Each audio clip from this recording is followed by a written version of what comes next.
A Florida security company takes Israeli know-how and puts it into American context. Today, more than 15 law enforcement agencies, including the Tallahassee Police Department, attended a day-long seminar at the Pat Thomas Law Enforcement Academy. First responders learned not only how to spot suicide bombers, but also learned how terrorists recruit, organize, and gather intelligence. The seminar was led by a captain from the Israeli Defense Force. An officer from TPD's hazardous device team says in this day and age, it's better to be prepared.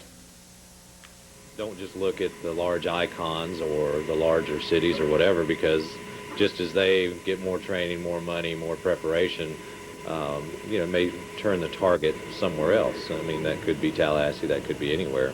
And we have to be prepared. Next Monday, the training seminar will be offered in Washington, D.C. Good evening, everyone. Suicide bombers are now the choice of weapons for extremist terrorist groups who are willing to die for their cause. Eyewitness News reporter Maurice Estime in the newsroom now live to tell us how local authorities are trying to learn to spot suicide bombers and militants. Maurice. Well, since September 11th, the local officials had to be extra vigilant. Today, several of them were at Pat Thomas Academy learning how to counter terrorism. September 11th will forever be etched in the minds of Americans. A day when terrorists took their own lives and that of thousands of Americans. Friday, more than 30 law enforcement officials and first responders were at Pat Thomas Academy learning firsthand how these terrorist groups operate. We've been working hard on getting the word out and giving awareness training on this since the FBI warned of suicide bombing being a possibility back in May when they sent a bulletin out to 18,000 agencies in this country. This counterterrorism expert from Israel has been on a tour educating authorities on suicide bombers and their possible threat to the U.S. There were some terrorist cells apprehended here in the U.S., in Buffalo, New York, in Arlington, Texas, and we can't ignore what happened on September the 11th. And the terrorists were actually living here in Florida, learning here to fly, and it's all part of the awareness they must develop in order to counter this threat. These men will now take that knowledge and bring it back to their respective agencies.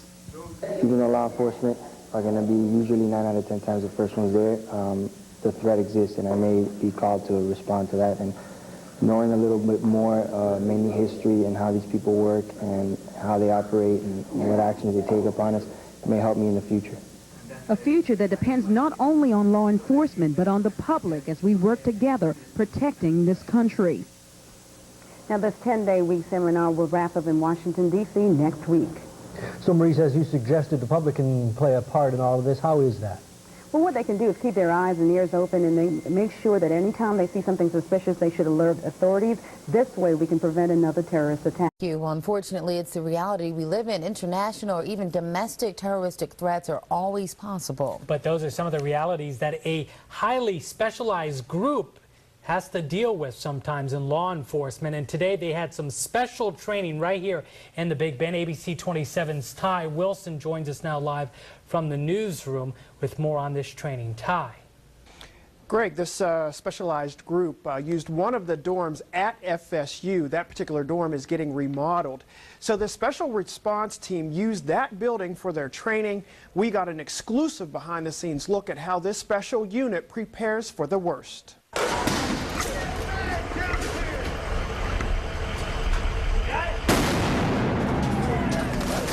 If there's a terroristic threat or a major incident around the Big Bend, this is the team that will respond. These guys are getting shot at. They are there's a possibility of improvised explosive devices in this target location, so they have to be mentally prepared and physically prepared at all times. And to stay sharp, members of the Regional Domestic Security Task Force response teams got together for some valuable training. Grand Campus Living has partnered with us today to let us use their building in order to get the most realistic training that we can have.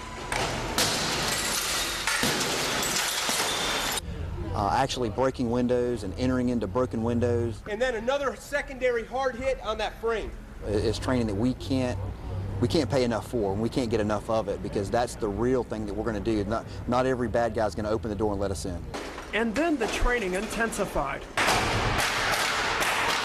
The special SWAT team, made up with members from Leon County, Tallahassee Police, Sewanee, Columbia, and the Capitol Police did a live fire drill using simulation ammo to bring down their target.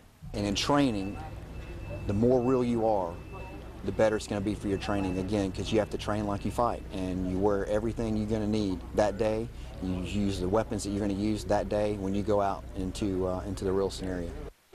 As you can see, the special unit is well prepared for any situation this region could face. Live in the newsroom, I'm Ty Wilson, ABC 27 HD. And the FBI now says stepped-up violence in the Middle East led them to issue a warning for law enforcement to be on the lookout for suicide bombers. This week, prior to this advisory, local law enforcement officials were trained on spotting suicide bombers. Security Solutions International in Miami Beach represents the Israeli College Security held the seminars. Now, the company's owner says the public can also play a major role in counterterrorism efforts. I don't think it's a question of panicking the public. It's a question of making them aware. And if they can participate, if they see suspicious things, then they can really contribute and call law enforcement. Never try and do anything on their own. The FBI and local law enforcement officials stress the advisory is in no way an indication that the U.S. is facing any heightened danger.